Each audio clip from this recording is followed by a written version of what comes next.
for everyone to get settled. You're muted when you join just because there's multiple people on the call, but this is very much a collaborative call. So if you want to unmute yourself, you can do so, or you can use the chat. We'll keep an eye on that. Welcome to our Montessori Town Hall.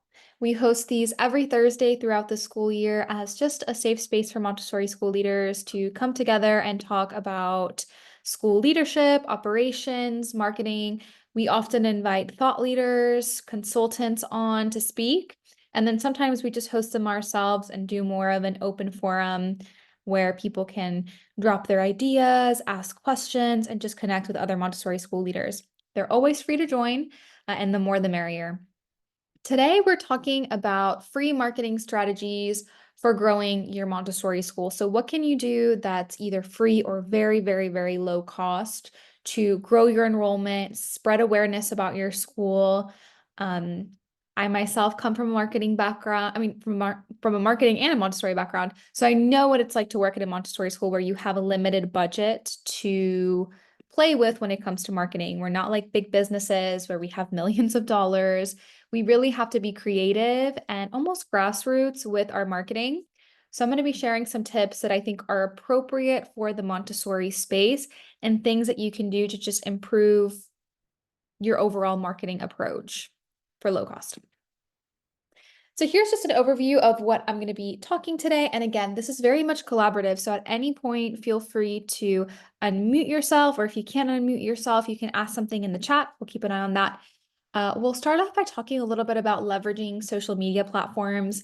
I think this is often overlooked. It's such a great place for you to publicize your school. It's free for you to set up any social account. We'll also talk a little bit about word of mouth referrals and some additional strategies for that, because word of mouth is really effective in Montessori. It's probably the most effective. There are so many schools that get parents, from parents that have had other friends who have introduced them to Montessori or talked about the school. So it's important to have a couple of strategies around that. I'll talk a little bit about your website and small tweaks that you can make that I think give a great impression. And of course, you own your website, so you can make these changes or edits or take our advice. So it doesn't necessarily have to cost money. I'll talk also about content, which if you produce yourself, can be free. We had a great town hall last week about using AI and free AI tools like ChatGPT to help you create content for your Montessori school. So if you want to watch the recording for that, I recommend going to our YouTube channel because it's a huge help. I'll talk a little bit more about that as well in this meeting. We can also talk a little bit about events and workshops that you can offer. This is a great way to offer free value to people. Community building and email marketing. Email marketing is free and it's such an effective way to reach parents. I'll share a couple of other tips and we'll have time for any Q&A at the end. We don't have a lot of chatting throughout the call. All right. So why free marketing? Well, in Montessori, we know we need cost-effective ways to reach more families and build those long-lasting, authentic connections with our community. There are lots of free marketing tips and ways and strategies that you can really use to tap into the digital tools that are available to you, word of mouth. All of this can help you grow enrollment. You just have to be strategic about it. I think first and foremost, I want to address leveraging social media. Social media is such an important space. It can be a great place for connectivity. Most parents nowadays have a social platform of some sort, whether it's an Instagram account or a Facebook account, maybe even a LinkedIn account. So I highly recommend posting regularly. Share photos and make it a habit to take photos throughout the day. Something that helped me when I was working at a school is at the beginning of the year or when a parent enrolled, we would have them sign a photo release form, asking them if it was okay to photograph their child to use for our social media. This gave me an idea of which children were okay to photograph, or which ones I was not permitted to photograph throughout the day. And so I would keep a list visible in the classroom where I could read off those names and I can just take pictures of children in accordance to that. Eventually, as the year goes on, you get used to which ones you can photograph. It's great to just take a lot of pictures and have a big library. Having an iPhone is really all you need. And you have a smartphone, these cameras are much more advanced nowadays. You don't need a professional camera. So I highly just recommend focusing on building up that photography so that you can post more frequently. Highlight daily activities, Montessori principles. Children in deep concentration is always so special to capture, or our environments, even just our shelves, are so special. And then how regularly to post. I recommend 1 to 2 times per week. Obviously, daily would be amazing, but I don't know of many schools that have the capacity to post daily. So I think 1 to 2 times a week is a great place to start in order to increase visibility. I see here, and I would love for you to share how to address the fact that more and more parents do not want their child's images on social media. Absolutely. And this is something that we are seeing. I recommend either, as Elizabeth said here, um, looking into stock photography. We have stock photography. Also, you can look at Shutterstock. Another great source for stock photography is actually Canva. I think you can build a free Canva account if you are a teacher. If you look at Montessori, they do have a couple of images that you can use that are Montessori specific.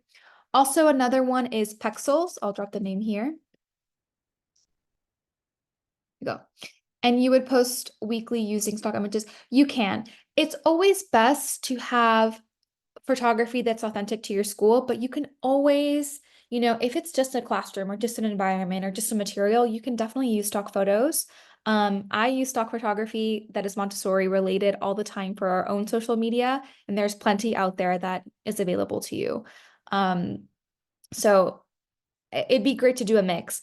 If you're really struggling with parents that are not allowing you to post, what you can maybe offer is a solution to maybe blur out their faces if parents are comfortable with that, or having the child's head turned away. Some parents might be more comfortable with that, so you can always put that as an option on the photo release form. You can update it to be like, oh, I'm okay with my child being posted. I just don't want their face to be visible. So that can be maybe an option they can tick off.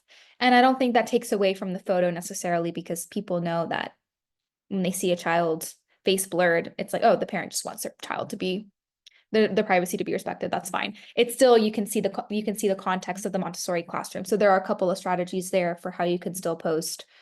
Um, all right. Any other questions about social media? I think we have another slide on here.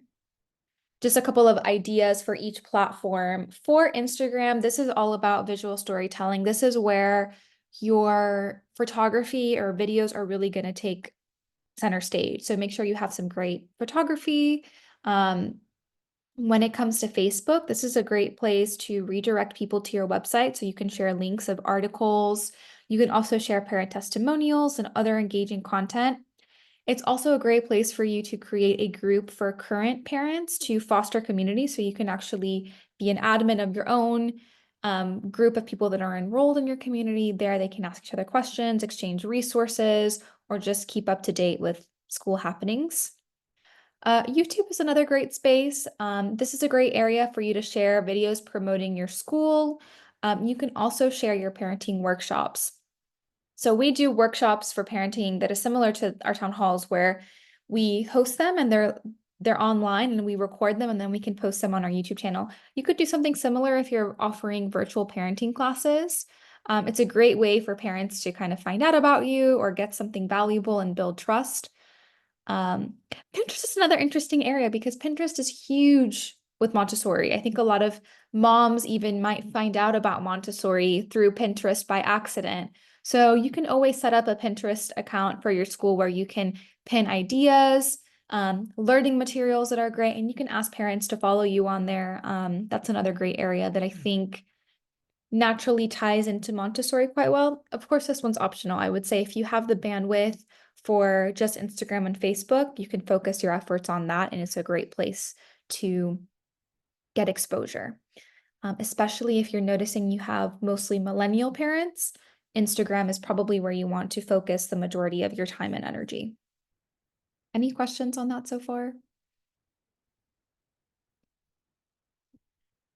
Right. And what I will say is don't overthink Instagram. Just find some beautiful imagery. Luckily, in Montessori, we have the most amazing environments.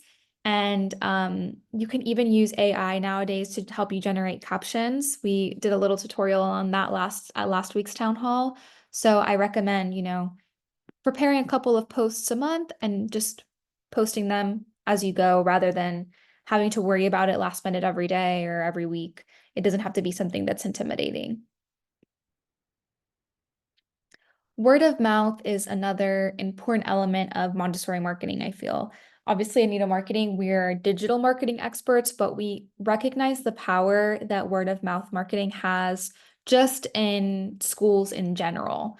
Um, I really recommend having a couple of strategies in place to improve word of mouth marketing. So, happy parents, they are your best marketers. It's living proof that your service works, your approach works. Ask them to write reviews or provide testimonials that you can feature on your website and social platforms. I think Montessori is just such a face-to-face philosophy and approach. It's so special when we see parents that are living our mission and we can approach them maybe after a conference and say, we would love for you to write a testimonial for us. We feel that your child is thriving in a Montessori environment and we want to share your experience with other parents. Um, would you be willing to write, a short paragraph about your experience? Doesn't have to be long, maybe 3 sentences max. Shorter is better anyways for your website. Um, so you can ask personally. I also recommend just requesting testimonials regularly. You can always include a testimonial kind of a link to direct people on your newsletters or in an email that you send every now and then to parents. And you can also ask them after milestones. So after the school year ends is great, especially if you have any type of graduation ceremony. That's a great time to ask parents to leave a testimonial review about their experience with your school. Um, After parent-teacher conferences, after a school event, just ask parents to share their experience. You can also share these testimonials on multiple platforms. You can post them on your website, social media, and Google My Business. So you can actually do posts on Google My Business. It's very easy. So you can always post testimonials there because it's just a great place to people see that. People see the Google stuff. You can also do some video testimonials. I recommend doing short, authentic videos of parents speaking about their child's growth. It can be very compelling, even more so sometimes than text reviews. And consider recording brief interviews with parents at school events. See if they're willing to do that. Yeah, I believe Google no longer accepts reviews for school. That's correct. Although I have heard of some schools that still have to deal with Google reviews that have been up before this ban. So, but they should not no longer show up for school. So if you're getting reviews, you can always report them to Google. I do recommend looking at third-party review platforms such as Niche. I think another one is Good Schools or Great Schools. There's a couple of great ones out there. We have a blog on it on our website of different third-party review sites because parents do sometimes look at that. Referral programs and parent ambassadors. So referral programs are sometimes a great thing. It doesn't work with every school. I've met with schools that say, yeah, referral programs are great, but we don't necessarily accept every student, in which case it might not always be the best, but it can be very helpful because obviously I think parents, they have a friendship, they want to build a sense of community, and they want to recommend your school to someone. It says a lot about your work. So you can always choose to offer small rewards and recognition for families who refer others. They don't necessarily have to be financial, such as tuition discounts. They can be other types of perks. Um, you know, maybe additional free resources, maybe a plaque or something like that, like a small token in the garden, like a stone. It can be something special. But you can also, if you can, give tuition discounts. Of course, that's not free though. Parent ambassadors is another thing that you should definitely be investing your time and energy into. This is where we are really scouting the families that are living our mission. They're thriving. Um, you can single these people out. They're usually very highly involved. You can designate leaders of parenting groups. You can create this volunteer parent group that will help you promote the school at events. And through personal connections, they can help you organize things like open houses or be there to answer questions of prospective families. This just shows that you have such a strong sense of community within your school. It also shows that you have people that are thriving in your community and feel supported.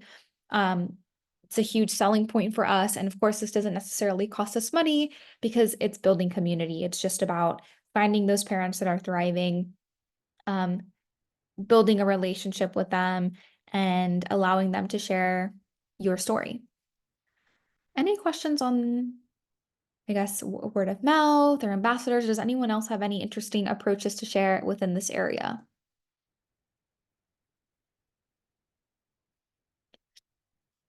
Okay. Reputation management. Uh, Keep an eye on reviews on third-party platforms like Niche or Great Schools, the ones I mentioned earlier. I just think that it's always good to see what is being said about your school. Um, Parents might be doing that. There are very, very anal parents that like to look at everything and do deep research. And so it's good to just make sure everything looks honest and good about your school. Um, I also recommend updating your website, making sure your website is up to date, gives the impression of professionalism. It's it's important to have something that is highly functioning, that is aesthetic, and that is obviously up to date. You don't want to have old posts or outdated imagery. It just doesn't look good. And parents nowadays are so tech savvy, they're so used to the internet that those things are no longer acceptable anymore. Um, I also recommend including FAQs, blog posts, and articles about Montessori education to help parents understand the value of your approach. And we'll talk a little bit more about content because I think that's a great free way to market your school. And of course, inviting the community in. We'll take a deeper dive into events, but I think hosting things like open houses, workshops, and family-friendly events gives current and prospective families a positive hands-on experience of your school environment. A lot of people have misconceptions about Montessori. Um, some people think it's elitist. Other people think, oh, Montessori is a free-for-all and has no structure. These things are not necessarily true. So it's important for us to make Montessori approachable and invite the wider community into our doors when possible. So I recommend, providing these opportunities to build relationship and showcase your school strength, offer free resources to parents. Even if they don't end up enrolling in your Montessori school, they might recommend it to someone, or they might leave with a really good impression of Montessori, and that does spread awareness about our community in general. We want Montessori to thrive on a world stage. Optimizing your website is another area that you can technically do for free. Um, I recommend ensuring your website uses Montessori related keywords like phrases like Montessori in your city. You can actually use Google Keyword Finder or Keyword Manager for free. And you can find some good keywords that you can weave in naturally into your content. This might take, a day or so, but it's worth it because it's nice to have content that is optimized for Google. It helps you with your search engine optimization, helps you rank higher on Google. Um, this will also help with visibility so parents can find you more easily online. There are lots of free tools as well now with AI being so advanced that can help you with your website's SEO, things like SEMrush. You can also ask ChatGPT for a list of great SEO words for your website. So you can go and edit your content and you can do it for free. Um, Clear and compelling copy is also very important for SEO. You want to make sure, again, your website content is informative yet engaging and up to date. Explain your Montessori approach. Always have a mission statement and outline what makes your school unique. Uh, Google likes effective content and it's really looking for phrases and keywords that parents are searching for. So have that in mind when you're creating the content for your website. You You can also optimize your school website for local search. Of course, this is hugely important because we're not marketing to parents that live 300 miles away necessarily. We're marketing to local families who can actually attend our schools in person. So you want to make sure to add your school to Google My Business and ensure your location hours are accurate, up to date, and all of your contact information is easy to find. Google is more likely to show people the schools that do have a Google My Business account, and this is free. So if you don't have one already, or if the information is outdated, I recommend you update it or create a Google My Business account. Mila? Yeah, go ahead, Wally. One question regarding the website. For the schools that you guys have created websites for, do you review it occasionally to make sure that the SEO is current and everything is up to date, or do we need to have a formal review with you guys for So that? all of the websites that we build out, they come SEO optimized. And really, if you are regularly refreshing your website, so if you have a blog, if the information is up to date, I don't think SEO would be a concern for you. And again, if you're using any type of our content, we make sure that those phrases are in there. That makes sense. Okay, thank you. Yeah. But for schools who don't have a website through us, and maybe don't know where to get started with writing copy for their website, you can always utilize those free tools to make sure you have, good phrasing, good wording on your website, good grammar. All of that is important for SEO. And just make sure you have something that keeps your website updated. So having a blog is great because it's you adding content maybe on a weekly or monthly basis, and this helps with SEO. So I think refreshing your website is important. Also, another thing that helps with SEO is your photography. So having images, videos, all of this is additional content that Google will take into account. So, having great photography, having videos, having calls to action or forms to fill out, this will help with SEO. When it comes to your website copy, it's hugely important. You want to make sure to include clear descriptions of your programs, your classrooms, and your curriculum. Use calls to action. So I do a lot of consultation calls with schools, and I take a look at websites, and I notice that so many schools, your homepage is your most important area. You need to have a very clear call to action. So what is the thing that you want parents to do the second that they see your website? It's so important. Um, and oftentimes I see schools that, they have a little story about their school at first glance, and then you scroll a little bit further and it maybe says request more information. That's very vague as a parent. I don't know if I want to request more information. I don't know enough about you yet.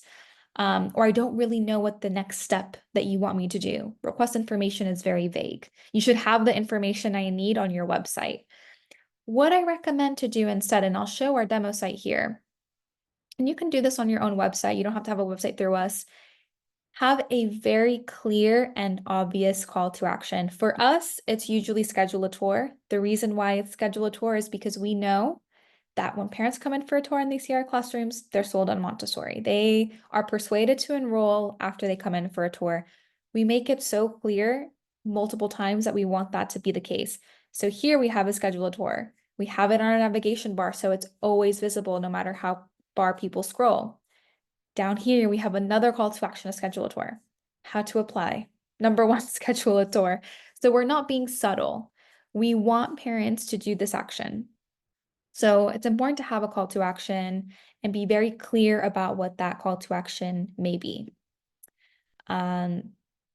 Also, a note, if you have too much or not enough website copy, it can harm your first impression with prospective families and impact your website's performance. So you want to be informative in a way that is approachable to parents. So really take a look at your content and see if, someone who may not be Montessori literate yet or may not speak our lingo yet can approach the information in a digestible way. A great way to do this, and again, I'll show our demo site just for reference. Break it up into little sections like this. Use infographics. Avoid large walls of text. This is important. Again, CTAs. Always have those CTAs, and here are a couple of other additional CTAs you can add. Check out our blog, schedule a tour today, request more information, which isn't my favorite, but I know some schools don't necessarily offer automated tour scheduling. Inquire, contact us. So those are a couple of CTAs that you can include throughout your website. Here is another example of one of the websites that we built out. So you can see it's very clear, schedule a tour. That's right, the first thing that you see. When it comes to website content, so the writing, the formatting, we never have just one big wall of text. We break it up into sections and we lead with the value. As parents are drawn to what is the most important thing I need to know. I'm going to have peace of mind. There's an environment optimized for my infant, close communication with you, great and well-trained professionals. And if I'm interested, I can read a little bit more on the side. So everything is designed to be easily consumed, answer the questions that need to be answered. What is the value of this? That's really what it should be. I find that oftentimes in Montessori, we're such great communicators and we write so beautifully sometimes. And we love children, we love to talk about it at length. Parents don't necessarily need all of that information right away. What they really need is, am I going to be okay with leaving my child here? Are they going to receive benefits from being in this program? Does it fit my needs? Does it fit my needs as a parent? I need somewhere to drop off my child where I know, you know, they're going to be around peers, they're going to be able to build social skills, they might get a great foundation for their future education, or I can pursue an education here for many years. Those are the questions that really need to be answered on your website. So a great free marketing tip, I think, is focusing on your content on your school website because it's such an important area of how you come across to parents. Another area is, of course, your blogs. It's a great way to promote your school and establish yourself as a thought leader. There's many topics that you can explore. Usually, what I like to say is just think of the most frequently asked questions that you get from parents and make it into a blog. Montessori methods explained, tips for parents on how to support Montessori education at home, developmental milestones. You can highlight specific activities at your school. There's huge SEO benefits to having a blog. Like I said, it keeps your website refreshed. And you can also reshare all of your blogs on social media and redirect people to your website because social media is great, but parents cannot enroll on social media. They can enroll on your website though, or they can submit an application perhaps, or take the next step in that journey. So you want to get them there. So I highly recommend publishing a blog if you have the capacity to do that. Weekly is ideal, so once a week. If you can't do weekly, once a month is great. Just find a frequency that works for you and is realistic because there's a lot of value to having a blog.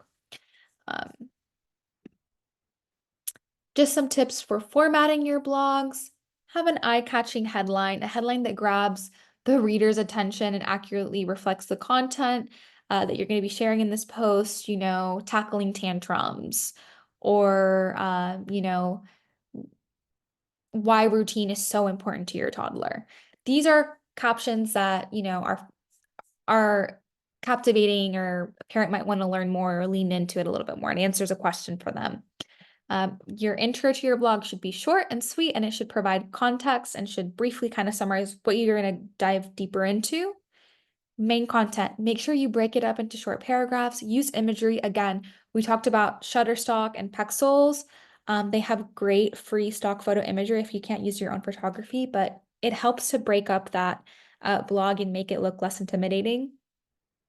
And then, of course, a call to action at the end of the blog is always great. You can include a schedule a tour or, download a parenting guide or something like that at the end of your blog if you want to include a CTA after your blog. It's always great.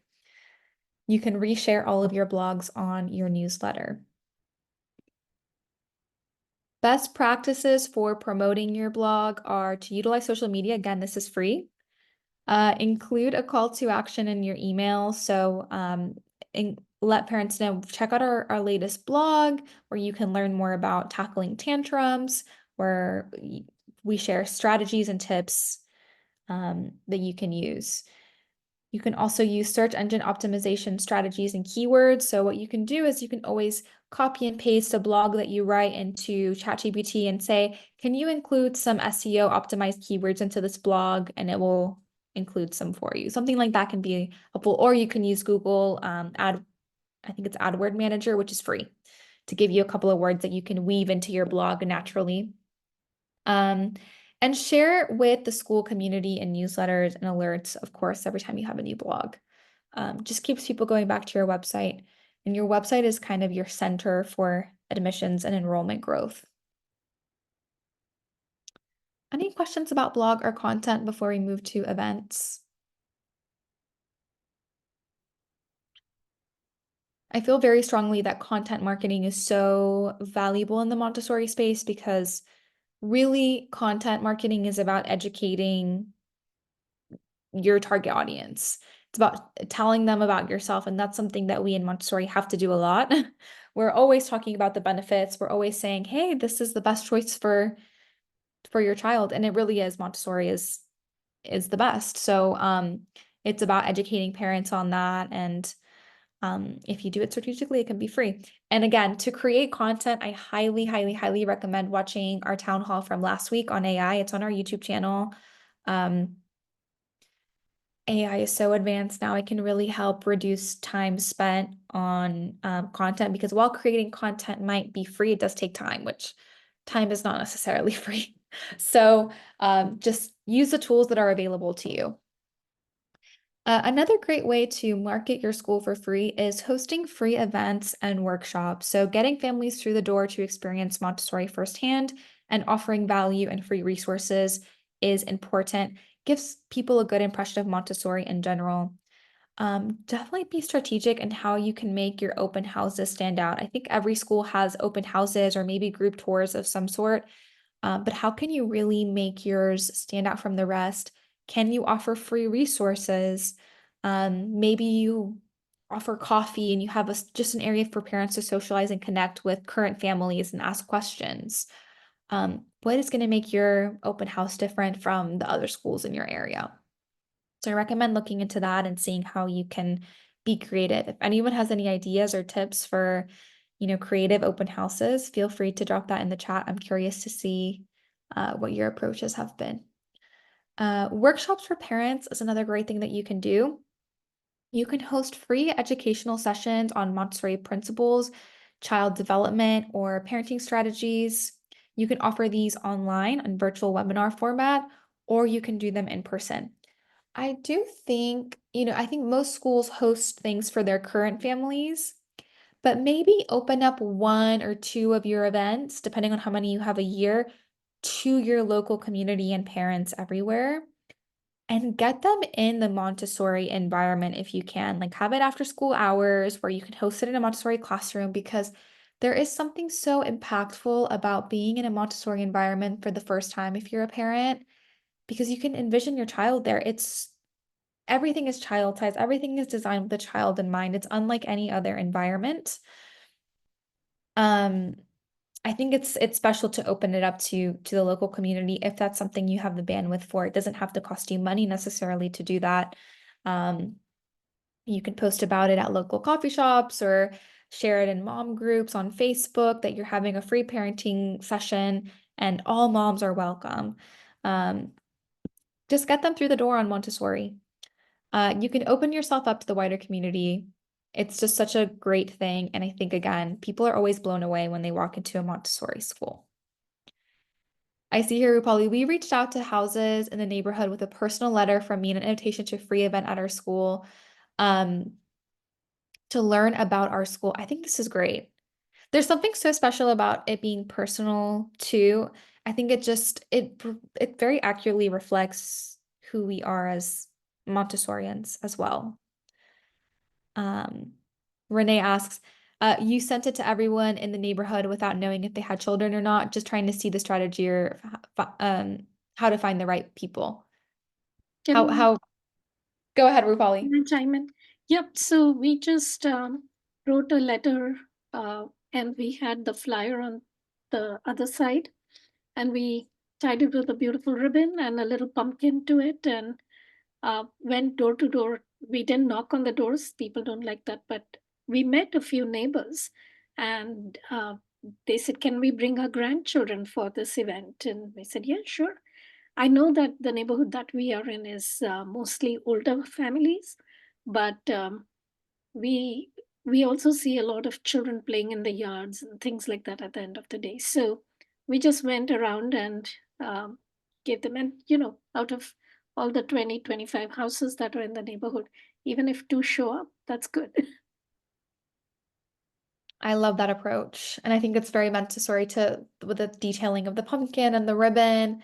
And yeah, I think it builds a good first impression. It's not something that you see as much as you used to anymore. So even things like yard signs or asking parents to current families to have a yard sign or something like that, just to get the word out, I think is special. And you never know if it catches someone's attention, like you said, Rupali, if it's one or two people out of the 25 or 30 people that you reached out to, that even if one child enrolls, it's huge for your school. That's a huge win. The tuition can go to improving your programs and running your school. So it's well worth the effort.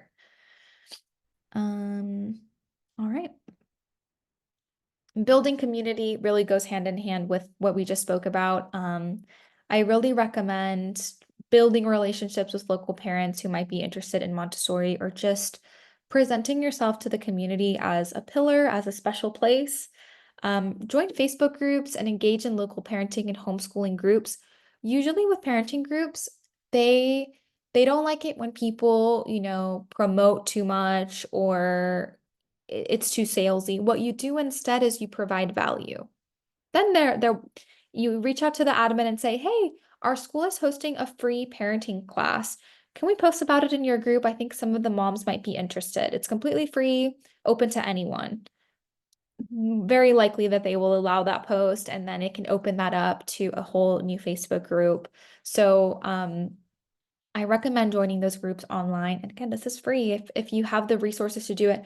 What's also great is once you develop maybe one good parenting session, maybe you have a great presentation on positive discipline, or a great presentation on defiance and tantrums, and you can perfect that one presentation. You don't have to create it from scratch, from new every year. You can just repeat that presentation once a year and open it up to the public and invite people. Eventually, word will spread. You can share about it in those community groups.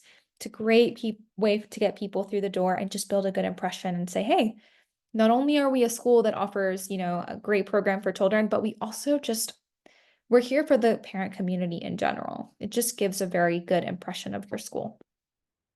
Also, attend community events. Participate in local fairs if you can, school expos, especially if you have adolescent programs. I think this is so special. If there's adolescent programs I've heard about that maybe produce their own honey, have a stand, showcase your school, showcase the talent and the children that, you know, you are helping to educate and bring forth into the world. So, it's always great to just let people know, "Hey, we're here." Parenting meetups are also great, where you can connect directly with families. All of this is great. And also offer free Montessori resources, share printable worksheets, ebooks, guides, or any other type of valuable resources that showcase your school's educational expertise.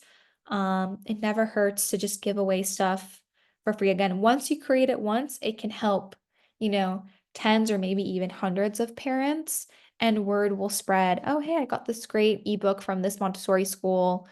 Another mom hears about it. She's like, "Oh, I've been looking for a Montessori school in the area." So it's just a good way to, penetrate that target audience of parents or families in your area. So I recommend doing that.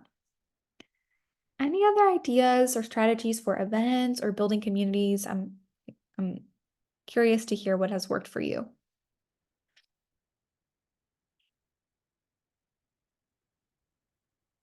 You can also appoint a parent or maybe a lead guide to help you with this. Um, or maybe you just have a committee in your school of teachers that can help you with these types of things. So I think it's worth it.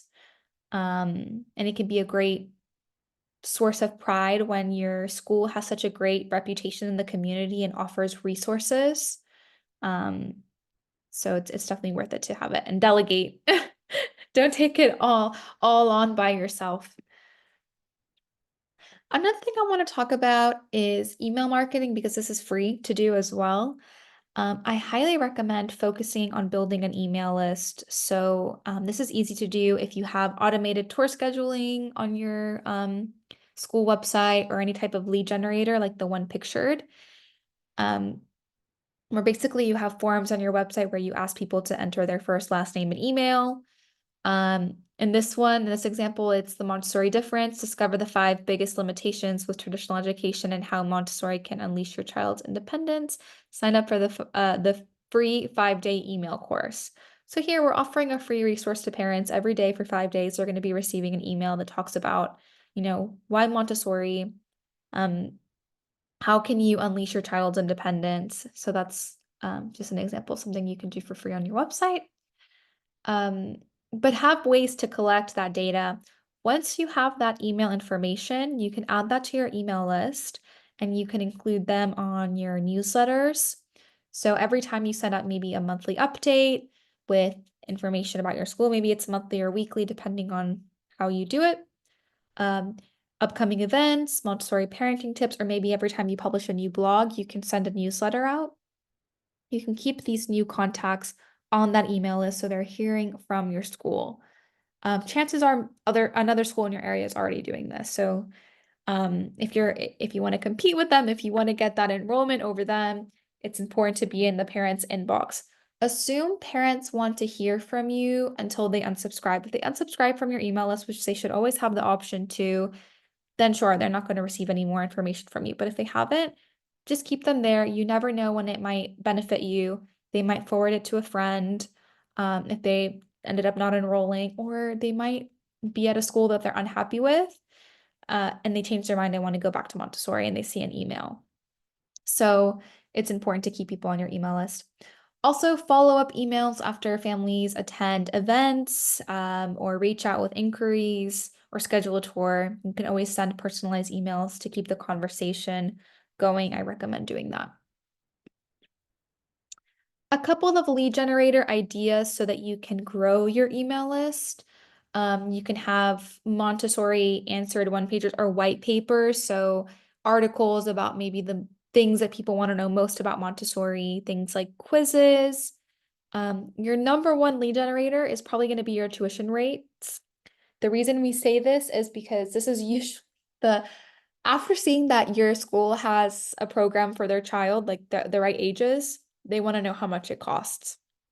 So you can always put that behind a form, and I'll show you what that looks like. Because I think this is really effective when you have a landing page that compares and contrasts. Here's what you're going to get with Montessori versus here's what you won't. And down here, you have a form that parents can fill out. So now you have their email information. They automatically receive the tuition rates, but you can follow up with them. You can give them a phone call.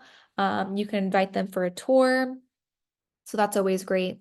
Another thing you can offer is maybe a scope and sequence or some type of infographic about the planes of development or sensitive periods. Some parents really like to take a deep dive into this.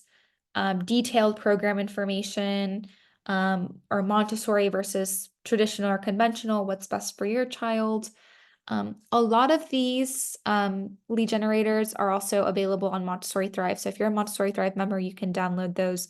Recommend implementing a couple on your website because it might be a good way to add a couple of emails to your email list. So here's just an example of what it would look like on the site. And of course, the tuition request form.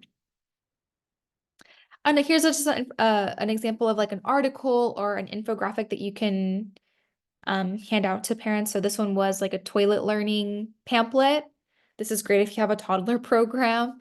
And we created here something like this where we give some advice for just toilet training. This is an important thing, especially for parents that are looking to transition from toddler to primary. So just a free resource. And again, the parent doesn't have to go to our school, but if they get this resource from us, it has our logo, it has our information, they share it with another parent. That parent shares it in their parent group. Word of mouth spreads like that, and you just have to create the resource once. So have this stuff on your website because you never know when people might share it, because if it's helpful and valuable information, moms like to share that stuff with each other. So I recommend having a couple of things like that on your website. You can also collaborate with local businesses. This is usually easier to do if you're a nonprofit, but it could also work if you're a for-profit school, depending on how local businesses feel. You can partner with cafes, bookstores, you can share brochures, flyers, or even social media shout outs. Something that I think is I would love to hear if a school has done this. If they have a parent in their community that maybe wants to start a parenting book club, and it can be, promoted by your school, that's something that can be very interesting. And you can see if a cafe would be willing to allow you to host there maybe once a month. Um, Maybe you can reserve like a table at a cafe or a restaurant where you can have these discussions, or you can offer up your classroom and just serve coffee. Um, I think that's something that's great, and you can open yourself up to the bigger community. You can also collaborate on events, host joint events or workshops with businesses that align with Montessori values, usually things like yoga studios, organic food markets, also libraries, anything like this are great places to go and check and see if, you know, they have a bulletin board, or if you can do some type of cross promotion, um, work together and uplift local businesses. Sponsor local causes. I think Montessori schools do this already. Many have volunteer work that they do. You can donate to community organizations, which raise awareness of your school. It's also easy if you have adolescent programs, because I think a lot of adolescent programs in Montessori do some type of local charity work or something like that. So it's great to, again, get your name out there, sponsor a charity. Community publications. Now, I know we can always pay to advertise in community magazines and things like that, but if you write a press release and if you have a newsworthy enough story, you might get published for free. So I recommend, if you have a great or really inspirational story that's happened in your school, something that you really want to share, or a great perspective, you can write a press release and you can use AI to help you do it. So if you've never written a press release before, you don't have to have experience in it. You can actually look at templates online, or you can ask AI to help you write one. You can pitch stories, ideas to local journalists. This is great for schools that are just looking to open and just you maybe don't have the funds yet to advertise in your local community. You can try to see if you can get published through being newsworthy. And you can also see if you can contribute articles, write guest articles for local magazines or newsletters about Montessori education or parenting tips. So again, this is a way to advertise and be seen in the local community without having to necessarily pay. So if you're really strategic, if you really have the time and passion for it, you can do that. Maybe you're a unique Montessorian and you also have journalism experience.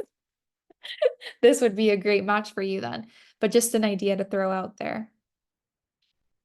A couple of just additional tips when it comes to marketing or just your approach in general is to just be consistent, whether it's posting on social media or writing a blog or sending out newsletters. Make sure that it's consistent. This is why it's really important to delegate and not, force yourself to do everything, because when we can ask people for help, things get done more smoothly because everyone has a task, everyone is contributing. So you want to make sure, if you are not a social media person, if that is not your forte, you're just like, nope, I don't want to do it. It's not for me. Someone in your community can do it, whether it's a classroom assistant, whether it's someone who works in the office, maybe even a parent.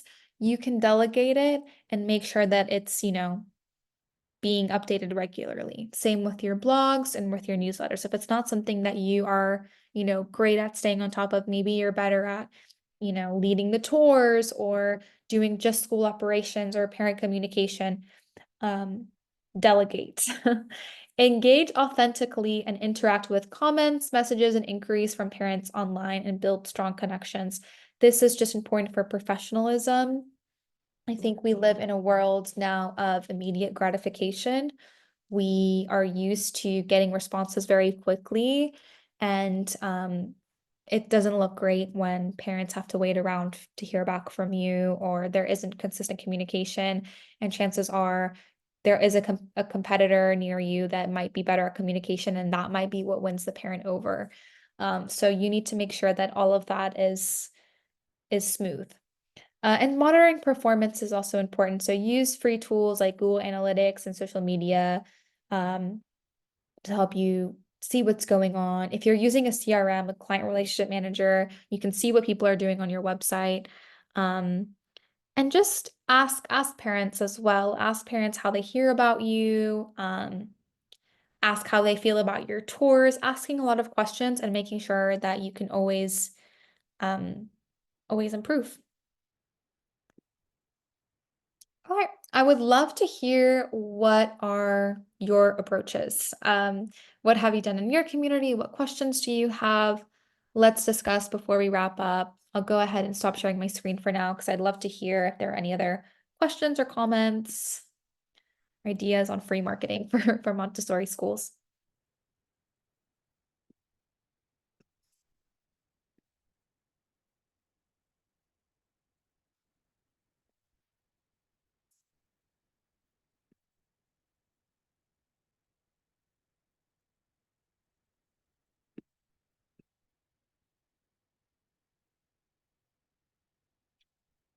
I'll be posting this recording on our YouTube channel later today, so you can always watch it back and reference everything that we discussed. And if you think of any ideas or any questions later on, you can email me here.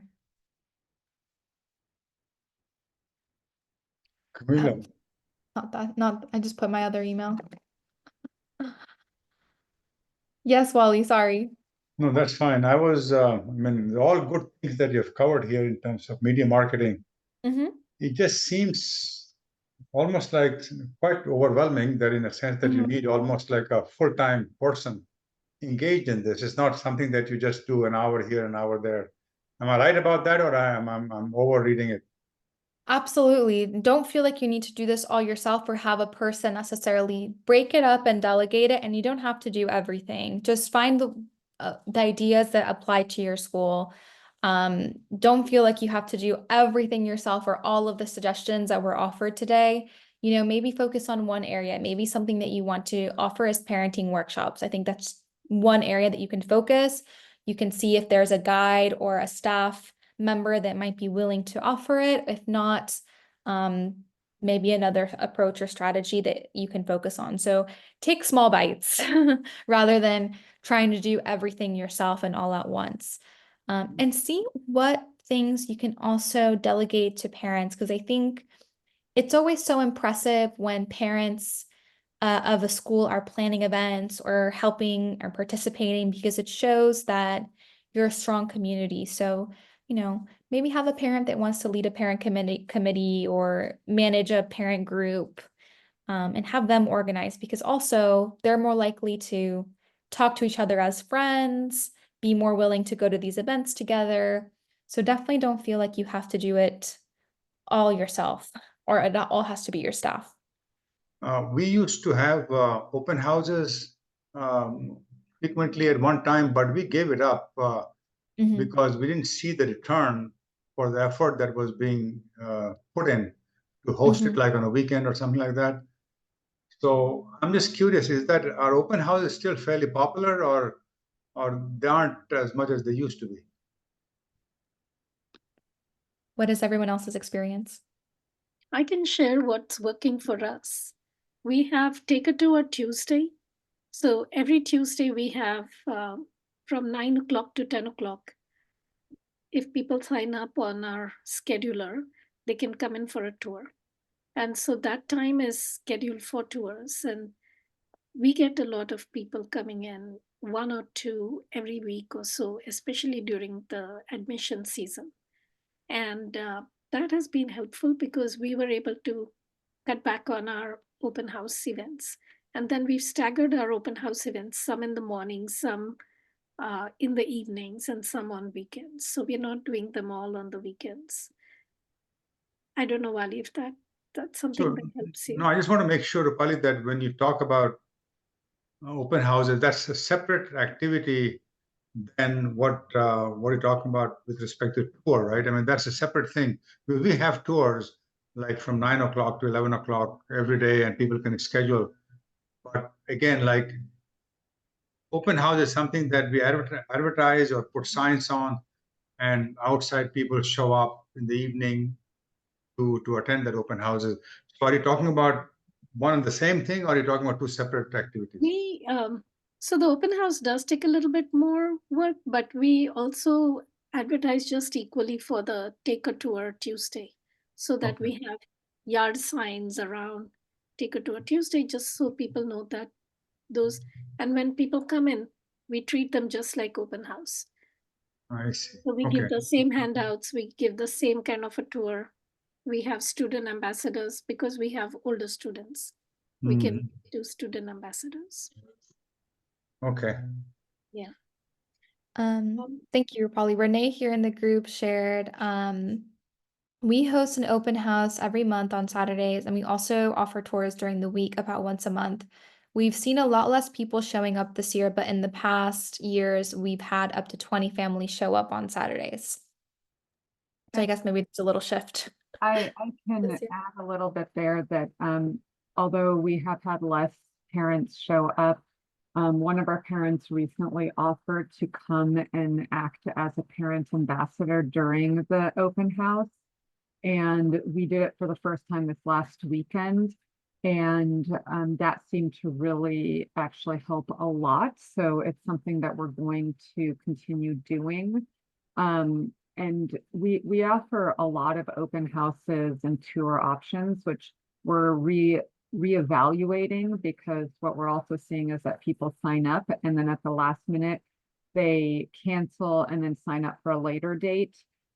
So we're sort of trying to figure out what the optimal number of open houses and tours to offer. But the Saturday ones have been beneficial. Even like, I think that we had 2 show up this past Saturday, but both applied. So that's at least already 2 applications that, that was 100% return on the investment in terms of getting people to apply to the school.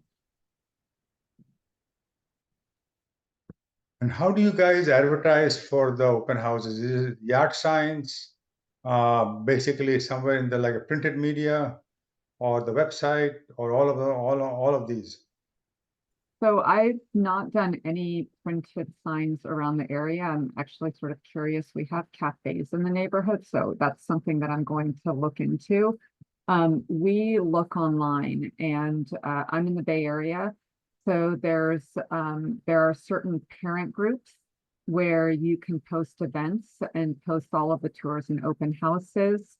We put it on our Yelp profile. Anywhere where we can advertise an event for free, we're doing that. Or in any of the online publications that we pay for, we will also post them there. Again, we're re-examining some of what we're doing since we've had a lower turnout this year than we have in the past.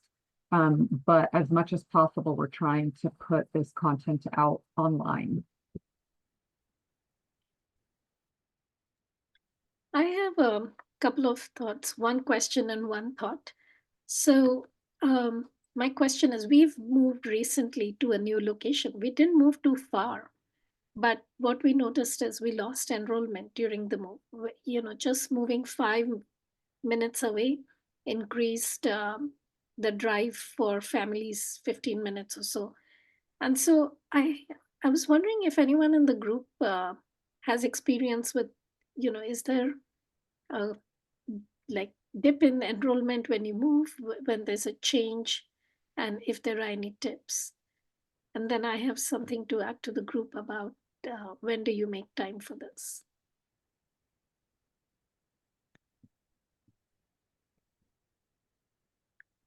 Has anyone had the experience of moving locations here?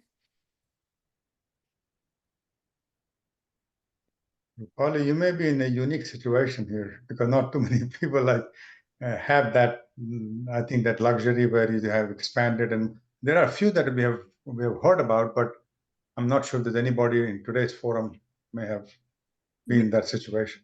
We did, I mean, unfortunately, we had to close it recently, but we did about 10 years ago open a new location, but it was for our elementary program, and it was very close to where our original site was. So it wasn't like maybe a mile away. So it wasn't so far that impacted people's commute, for example. So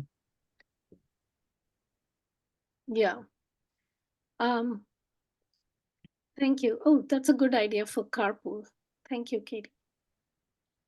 I have a thought about when do you make time for all of this, right? So I'm part of another social group, and they don't run a school, but they run businesses. And one of the business owners came up with the idea of an hour of power. And so every week for 6 weeks, we would get together at 1 hour, say from 2 o'clock to 3 o'clock in the afternoon. And we would work on one thing, all businesses together. We do, let's work on social media today. Next day, we would work on calling 5 people during that hour.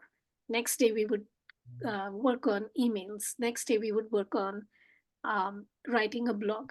So it just helped us be together because, yes, we have to do it all, but sometimes just an hour every day is helpful. And having that group of other business owners who were in the same boat also helped. So we could network and we could just sit there together on a Zoom call and get it done. So I don't know, maybe we can also do an hour of power, or you can do an hour of power every day.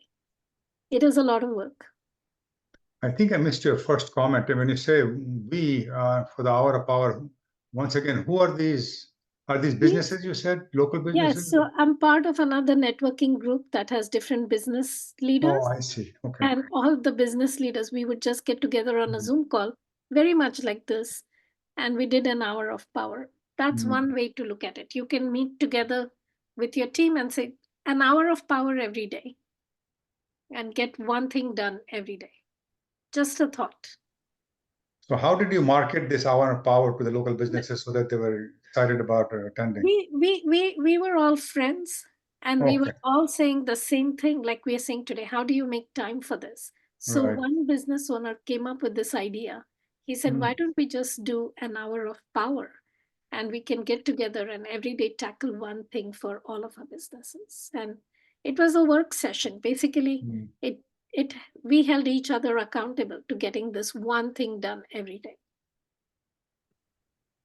I love that. love that idea, and I'm happy. I mean, maybe I can send it through Nido Marketing, my contact information, or actually I'll put it in the chat here, and I'd be happy to both organize and start something. I've tried doing something similar, but more like on a monthly basis with other Montessori leaders, and it has not really taken off. So if there are other people that are interested, I would love it. So I can work with you, Renee, and we can do an hour of power. But we can just say for this week we're going to do, and not go beyond a week, and then pick it up again after 2 weeks and do another hour of power, and just hold each other accountable. So if anybody's interested, I don't know, Camila, whether you'd be able to share our email addresses or not. It would be, we have our Montessori Thrive Facebook group. I'm not sure how many of you are members there, but we can always maybe take a poll of everyone who wants to participate in one, and Sure. you guys can exchange emails there and decide what you want to focus on each week or each month and have that hour of power together. So I'll share the link to our Facebook group, and feel free to post about it in there because as much as you want, because it's very much a free space for you guys to post. So let me get the link for that. If anyone hasn't joined, you're welcome to join as well. Great. So let me just get the I link don't on. mind. Yeah, I don't mind leading that with Renee. If Renee, you want to be part of helping coordinate it, I think that'll be great. Absolutely. Maybe I put my email address in the chat, so maybe if you want to send me an email and then we can Sure. start chatting together and then we can post something on the Facebook group. Sounds good. I'll do that. Yeah. And let us know, because we can also post about it in the Montessori Thrive forum, and get the word out to other leaders. Because I think this would be great. It's always good to have support. This is what these town halls are about, finding Yeah. support.